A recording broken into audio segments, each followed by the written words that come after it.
மட்டக்களப்பு கல்லடி திருச்செந்தூர் முருகன் ஆலயத்தின் பாட்கூட பவனியானது இன்றைய தினம் புதன்கிழமை சிறப்பாக நடைபெற்றது. கிழக்கிலங்கையில் பிரசித்தமான ஆலயங்களில் ஒன்றான ஈழத்து திருச்செந்தூர் முருகன் ஆலயத்தின் பாட்கூட பவனியானது கல்லடி உப்போடி ஸ்ரீ சித்தி விநாயகர் ஆலயத்திலிருந்து இன்று காலை 7:30 மணியளவில் ஆரம்பமானது. 48 நாள் மண்டலாபிஷேக பூஜையினை தொடர்ந்து இன்றைய தினம் பாட்குட பவனியானது 100க்கும் மேற்பட்ட பக்த அடியார்களின் அரோகரா கோஷங்களோடு சிறப்பாக நடைபெற்றது.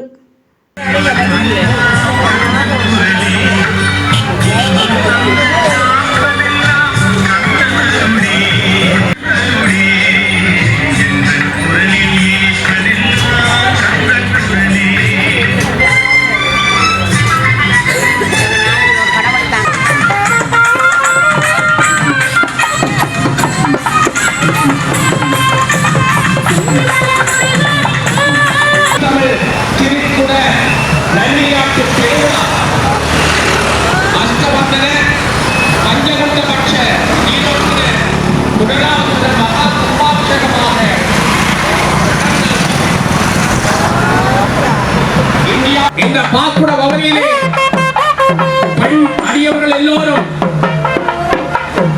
முருகப்பெருமானுக்கு பால் அபிஷேகம் செய்வதற்காக தங்களுடைய கரங்களிலே பால் குடங்களை வள்ளி தேவசேனா சமேத சுப்பிரமணிய சுவாமினே நமः. மகாநைவேத்யம் நிவேதயாமி. மத்தியே மத்தியே அமிர்தபானீயம் சமர்ப்பயாமி.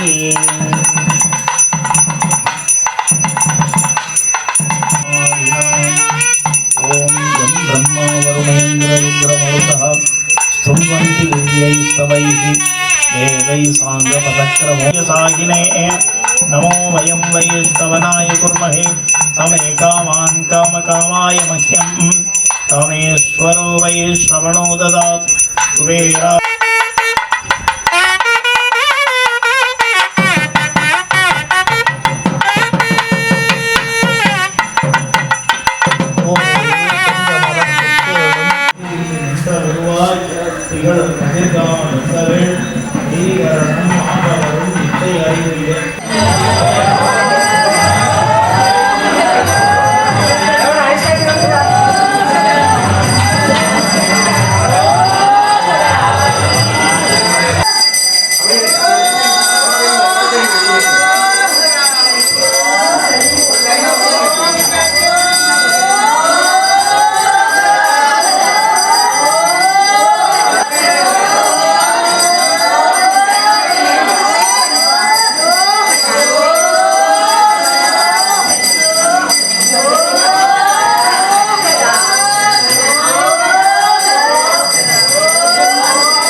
போடு